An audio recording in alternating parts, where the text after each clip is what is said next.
What's up, everybody? My name is Zach, and I'm so glad that you're here. Tonight, I want to start with a question, though. What is the most fun thing that you did this past week? Let me know in the chat. I got to pull it up right here because I want to shout you out. I want to give you some cred for what you did this past week that was the most fun. I also want to know how many times have you listened to driver's license? Like, is it more than 500 times? Because if so, that's a lot. Maybe you shouldn't do that. But anyway, let me know in the chat what's the most fun thing that you did this past week. The most fun thing is Menlo Church Now. Monkey Mr. Abe said that. Shout out to you, Mr. Monkey Abe. Or Monkey Mr. Abe. I'm not sure how to say that.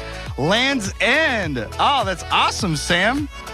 Walked the Golden Gate Bridge. I've never done that, but that sounds like fun. Started cross-country season. Way to go, Calvin. That's awesome. Listen to driver's license 0.25 times. Yes, makes sense. I get it. Well, hey, I just want you to know that I'm so thankful that you're here because, this is Menlo Students. We want to have fun and you're welcome here. Everyone belongs. And we say that because no matter what you believe, no matter where you live or what you're going through, this is a place just for you.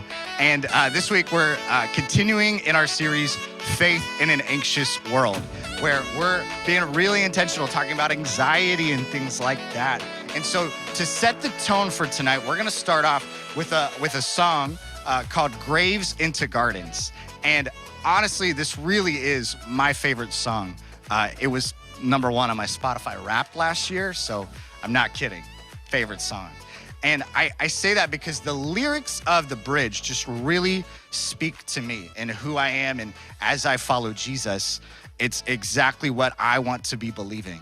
And the lyrics of the bridge say, you turn graves into gardens, bones into armies, and seas into highways. All of those things are nearly impossible situations that God delivers us through. And I say that because no matter what you're going through right now, we believe that God can help get you through it. And as we set the tone for tonight, I want you to be praying this and singing along with us because God is the only one that can do this. Let's sing this together.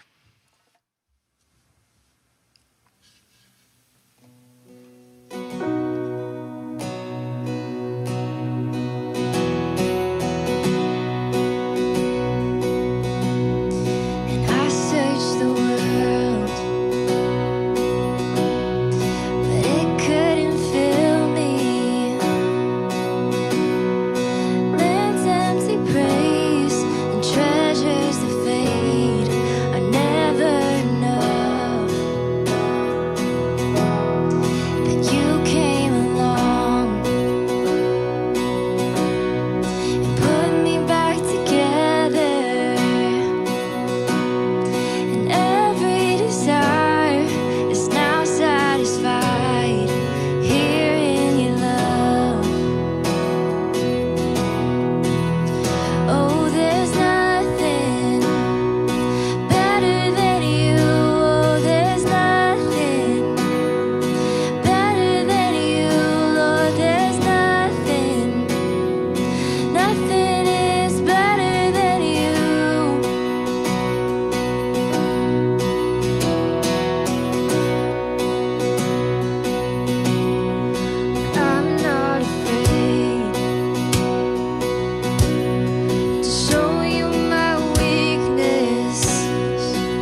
better than you. Oh, there's nothing better than you, Lord. There's nothing, nothing is better than you. Oh, there's nothing better than you. Oh, there's nothing better than you. Oh, there's nothing, nothing is better than you.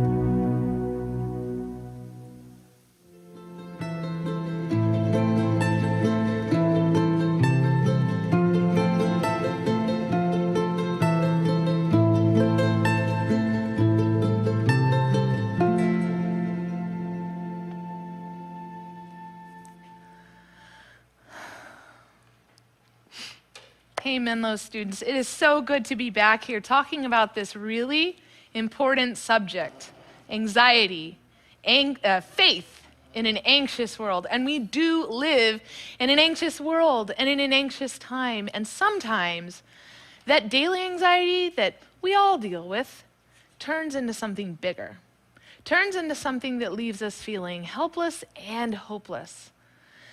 It turns into a day like I had in my late teens when I was working really hard. I was part of our school newspaper. I loved being on the school newspaper, but this particular year had gotten real bad.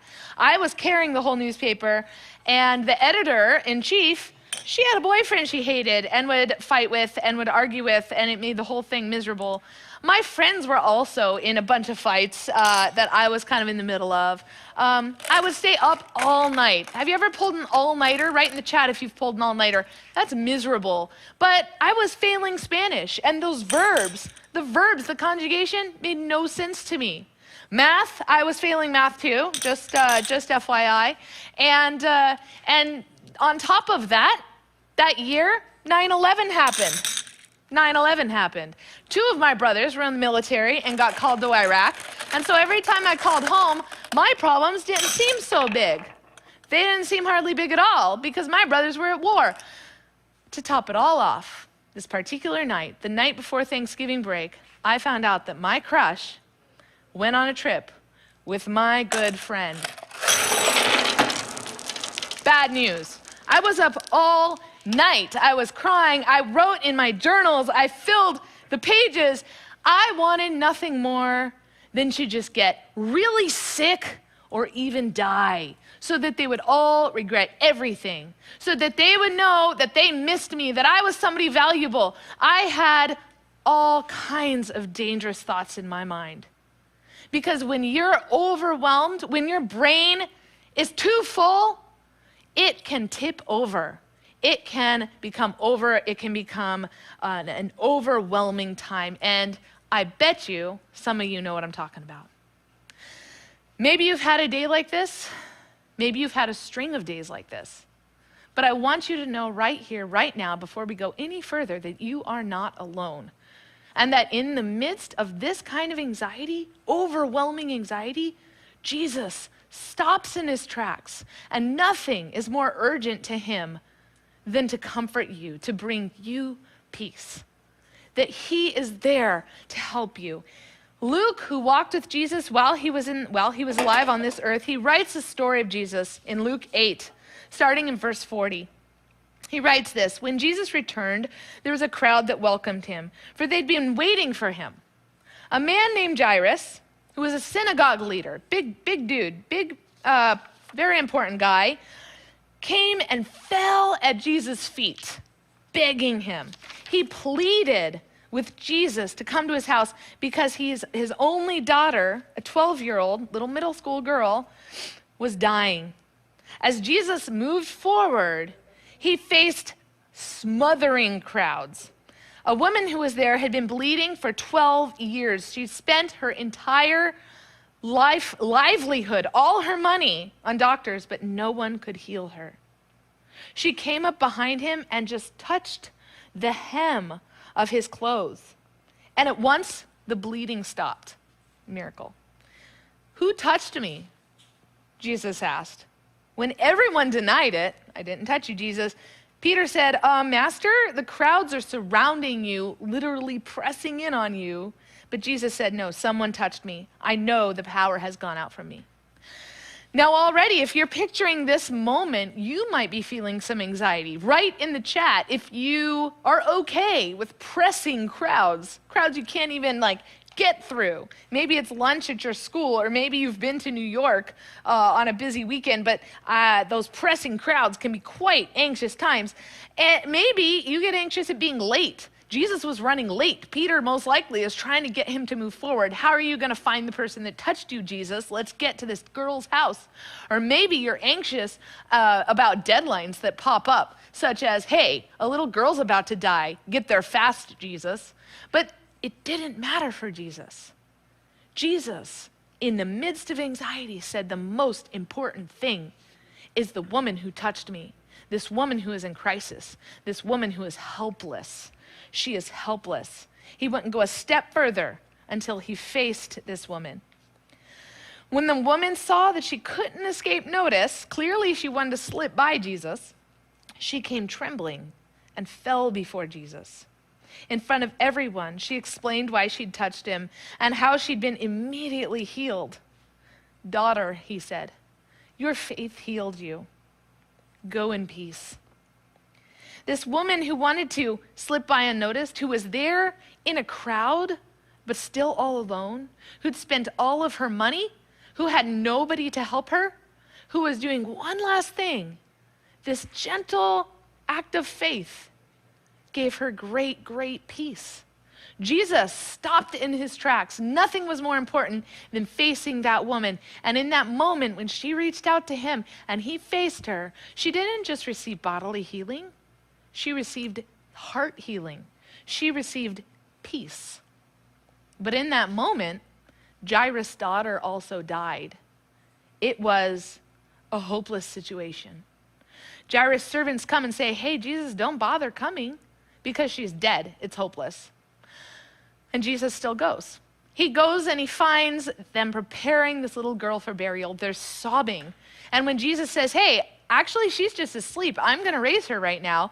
They turn their sobbing into laughter. They laugh at Jesus. Can you imagine laughing at Jesus? Kind of intense. They laugh at him because it is such an amazing, overwhelmingly hopeless situation. You were too late, Jesus, that they can't believe that he still is going to raise this girl. And yet as he goes into her room, reaches out his hand, he raises her to life, and their laughter turns to overwhelming joy. He gives them their hope back. Jesus had two situations here. He had one that was helpless and one that's totally hopeless. The woman is embarrassed and alone in a crowd. She is ashamed of her situation. She is afraid even for Jesus to know who she is. Nothing would help her. She isn't even given a name. She's living an overflowing marbles life. Her life is falling apart. Have you ever been around everybody and just known you've been in a crowd, but you've known nobody could help you? You feel alone even though you're around people? Maybe you relate to this woman's situation. She was terrified for anybody to really know what she was going through, for anybody to really see her, and yet Jesus insisted on seeing her pain. And Jesus insists on seeing you. In all of your pain, in all of your trouble, nothing is too small, nothing's too embarrassing, nothing is too shameful. He wants to know. And Jairus, on the other hand, is prominent. He has people around him to mourn his daughter.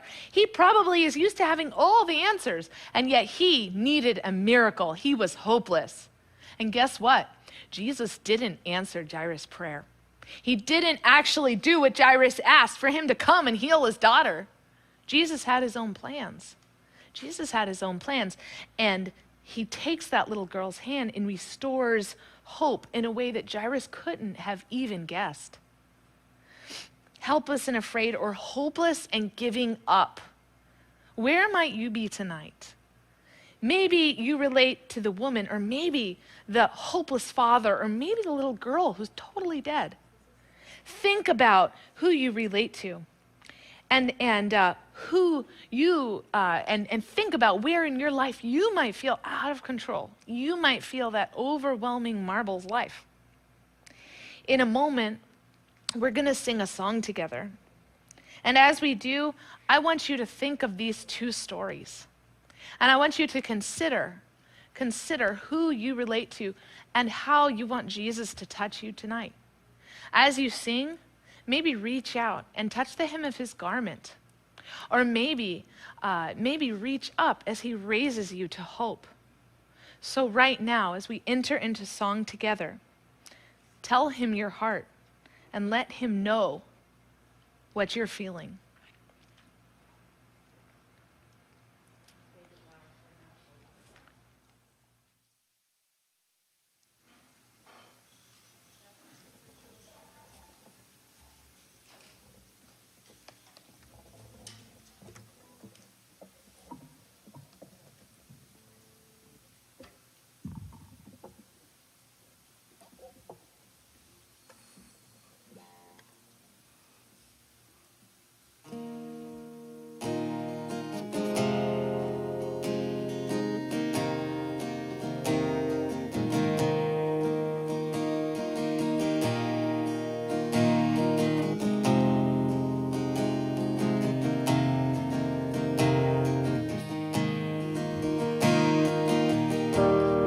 I've carried a burden for too long on my own. I wasn't created to bear it alone. I hear your invitation to let it all go. I see now, I'm laying it down. I know that I need you. I run to the Father, I fall into grace. I'm done with the hiding, no reason to wait. My heart needs a surgeon, my soul needs a friend. So I'll run to the Father again and again and again and again. Oh, oh, oh. You saw my condition, had a plan from the start. Your son for redemption, the price for my heart. I don't have a context for that kind of love. I don't understand, I can't comprehend. I know that I need you. I run to the Father, I fall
It's hard. It's hard to stop in your tracks and run to the Father. It's hard to reach out when you have that overwhelming feeling. But when your marbles are overflowing, when you are totally overwhelmed, remember, I want you to remember 3 R words. And we're going to walk you through these things. And that's reach out, recall, and respire. Reach out. So when your marbles are overflowing, your brain can, what I call, overheat. It can go into overdrive. And just like a motor that's just been revved too high, it starts to overheat. And you start to have thoughts, crazy thoughts, kind of like the thoughts I described when just one thing tipped my brain. I started having crazy, even kind of violent thoughts. I wanted to harm myself. I wished I was dead. And when you have those kind of thoughts, sometimes they can lead to the second most common cause of teen death, which is suicide. They can lead to that. Your brains are at their most impulsive. You guys are the most impulsive beings on the planet at this age. And sometimes that makes you crazy and kind of fun, and you do really silly things, and sometimes it's dangerous. Because when your brain is it's overheating, it can lead to some dangerous actions. So at this point, our first R, reach out, is at this point, when you sense that your brain is getting to that place, I want you to promise here and now, promise your dear friends, your family who loves you, all of us in this room who love you, that you will reach out. And when you're at this place, I want you to stop, and I want you to call the number that we're going to put on the screen. This is a hotline. This is a suicide hotline. But the people on the other end of this line, they are trained to help, to be kind, and they're smart. And they're trained just in this to help you to slow your thoughts down and to see what you don't see in the moment. They want to help you. And Jesus has put these people here as some of that help to pull you out of that moment. So put that number in your phone and reach out. Promise us all, you'll reach out. But the second R is for when maybe you're not at that point. Maybe you're not really scared of your thoughts, but you know you're in an anxious state and you know you need to talk to someone. And that's recall. Recall the people around you that love you. Recall your circle of care. Last week, Donovan asked you to think of those people who are in your life, who are already caring for you. Recall them and call on them. Maybe that's a parent or a loved one at home. Maybe you come up with a code word for when it's not just a meltdown or not just a rant, but it's something a little more serious. Maybe you come up with a code word for them so they know not to just say, you know what, I got to go grocery shopping, deal with this. And you tell them, this is more serious this time. I'm really experiencing some anxiety. Or maybe it's somebody right here at church. Your life group leader is here because they love you. And they want to walk through these times with you. So tonight, or whenever you meet in your life group, talk to your life group leader about a way to contact them when you're feeling these thoughts of anxiety, when you're thinking things that you're concerned about, or even just in an ongoing conversation about the daily anxieties of this world. And your youth pastor is here for just that reason as well. We want to talk to you about these things. We want to walk with you. We want to grab a slice of pizza and go through your whole day. So recall those people in your life. Put their numbers in your phone and make sure that you're talking to them. In a moment, we are hearing from my good friends Juice and Brett about their experiences of bringing people into their lives who they talk to in the good times and the bad. In the good times, so that when those bad times do come, there's somebody who knows them thoroughly and can help walk with them through that time. But before we talk to them, I want to get to our last R, and that's respire. And respire is a fancy word for breathe. Okay, so anxiety works in a really interesting way. It's a mechanism given to us for our own self-preservation. Anxiety meets us, we get nervous, and so our heart speeds up and blood rushes to our extremities, our breathing gets shallow, so that we can run from a bear or punch it in the nose. That's great. Thank you, God, for giving us these kinds of mechanisms to keep us alive around bears. However, in Menlo Park, Mountain View, San Jose, South San Francisco, San Mateo, Saratoga, there just aren't that many bears. There's not that many bears, and I don't know if you're gonna fight them. So God's also given us a mechanism to put the whole thing in reverse, to throw it into the reverse and cool down your brain and to stop those impulsive thoughts so that when you get those marbles that are overflowing, you can slow it back down. And that mechanism is breathing. Breathing in deeply, holding it, and breathing out slowly. And in that, your brain slows down. It cools off. That impulsive nature can slow itself down. In a moment, we're going to hear from my good friend Danielle. And she's going to teach us how to do this deep breath prayer so that as our body calms, our soul can reach out to God at the same time. It's an ancient tradition of breathing your prayer to Jesus. So stop in your tracks right now. Relax your body, breathe, and let's pray. So right now we're going to do what's called a breath prayer. So go ahead and get somewhere comfortable. Maybe that's on the floor of your closet or laying on your bed or sitting at your desk. And what we're going to do is we're really going to slow down and focus on our breathing. So we're going to just count to 3 as we inhale each time and count to 3 as we exhale each time. So you can go ahead and do that with me. So we're going to say 1, 2, 3. 1, 2, 3. So let's really slow it down. 1, 2, 3. 1, 2, 3. And what we're doing with a breath prayer is we're connecting something as natural as breathing, something that we do all day, every day without even giving it a second thought, and connecting it with the words of Jesus.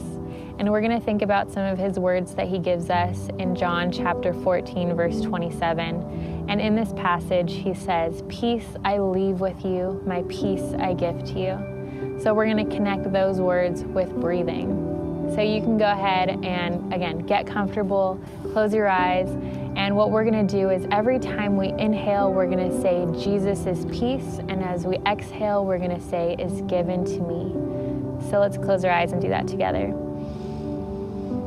Jesus' peace is given to me. Jesus' peace is given to me. Jesus' peace is given to me. And as you continue to do that and really slow down your body, really slow down your mind, focus on the peace that Jesus gives. Well, thank you, Danielle. And you know, one thing I love about that breath prayer is that it's like she says, it is something that we breathe every single day, something that we do every single day, all day long. Yeah. And we can connect the words that Jesus says to that to help us calm down, to breathe, and to experience Jesus's peace in the midst of whatever's going on in our lives. Well, you know, Mary shared just a little bit ago that one of the other things that we can do besides breathing is to reach out, especially to reach out to professionals who can listen to us, who can support us and care for us. And Juice and I wanted to share a little bit with y'all because both of us have actually been in therapy. We are currently in therapy and just wanted to talk to you a little bit about what that experience has been like for us. Mm-hmm. And so, Juice, how about let's just start with you. All right. Thanks, let's Brett. hear, what made you want to go seek therapy? I wouldn't say I wanted to seek therapy. Fair. 2002, I moved from Southern California to Northern California. I was going to grad school. I started a new job. I really didn't have a church, didn't have friends. And all of a sudden, I found myself in this pit of despair. And I really did feel like I was in a like a hole, and I couldn't get out. And my parents were amazing. They were telling me, you need to go to the doctor, you need to get therapy. I went to the doctor. They said, go get therapy. And I just said, no, I'm not doing it. I don't want to do it. I know Jesus and I love Jesus, and this is true. Jesus will help you, but I also needed therapy. And so therapy plus Jesus really did help. And so that was a very drastic situation, 2002.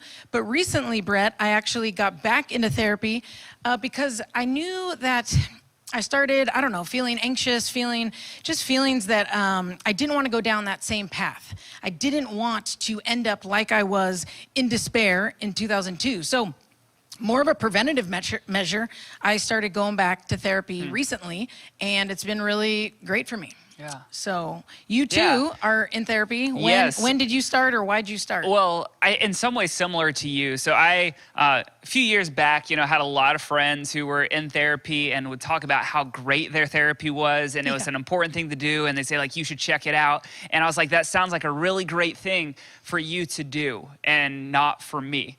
And even if I would encourage people to do it, there was something within me that kind of would keep me from doing it. And I think, well, now I can look back and say it was just my pride of there was something about it that for me said, if I am going to get therapy, I'm admitting that I need help. Right. And who wants to admit that? Nobody wants to admit that they need help. I didn't want to admit that I needed help, but thankfully I had a friend who noticed that I really needed it, and they helped me get connected to a therapist. And it was a really great, a real freeing thing for me. And I'm not somebody who is overly anxious outside. I keep it all on the inside. But having somebody to talk to was helpful both personally, but also for my faith. Oh, wow. Tell us a little bit more about that. Where do you see God in therapy? Yeah, I mean, so my therapist is also a Christian. And so when we talked, we were able to connect over our shared faith. And he oftentimes gave me practices that would allow me to connect my daily life to who Jesus is calling me to be. And for example, one thing that I deal with, that maybe a lot of you deal with as well, is my life is constantly busy. And I am somebody who always wants to fix everything, to make everything perfect. And I will work myself so much that I will never take a break. And my therapist, nothing about that. No. But my therapist was able to name that and gave me these practices to just stop during the day to breathe, which Mary had just talked about, and to see God all around me. And in that process, also started to see how I just want to hold control, and that there are so many areas of my life where I'm not letting go and giving it to God. And just challenged me to, like, Brett, trust God with that. Because if you trust that Jesus loves you so much, he will care for that thing that you're holding on to as well. And so it's been so beneficial for my own life. Wow. Well, Juice, we have students listening. Some of them might be in therapy right now. Some people might be thinking about it, or like us, we're a little hesitant. But then there's some who may not even be thinking about it at all, but maybe there'll come a day. And what would you say to them? Like, what kind of encouragement would you give to students listening right now? I would say that there are people that want to help. You are not alone. And maybe you're not feeling it now, but just remember, you are not alone in this. And if you could hear our voice, that means that you're watching this. We would love nothing more than to get you connected. First, we'd love to help you. If you want to, maybe you want to talk to your parents about these things, but you're not quite sure how, we could help you. We, meaning the church and your life group leaders. You have amazing life group leaders that are in your lives weekly, if not more than, maybe daily, that are in your lives that want to help you, because things are hard and you are not alone. And if you don't have a life group, maybe you're here and you just checked out this feed and you don't have a life group, or you don't feel that connected, you can jump on the new person life group, the Zoom link right after this, and Brett actually hosts that time and he can try and get you connected. So again, we just want you to know you're not alone. Well, thank you so much, Juice, for sharing with us. Thank you for everybody for being here tonight, and for Mary as well. And I just want to reiterate, we want to walk through this with you. Whatever you are carrying, we want to be in that with you. Jesus wants to be in that with you, and we want to help you get the help that you need. Well, right now, we're going to throw it over to Zach, and he's going to wrap up our evening together.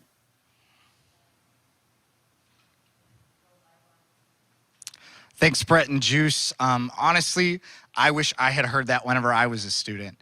There's so much of my life that I spent trying to work and to be just busy, like what Brett said, and I didn't know that this was an option. And so I want to encourage you, like what Brett and Juice said, that if you haven't took this step, that maybe tonight's the night that you you take that step. But as well, we have life groups coming up here in just a second. And I hope that tonight has impacted you, and that during this time of life groups that you would take the step of being vulnerable with your life group. Just be honest with them about where you are and what you're going through.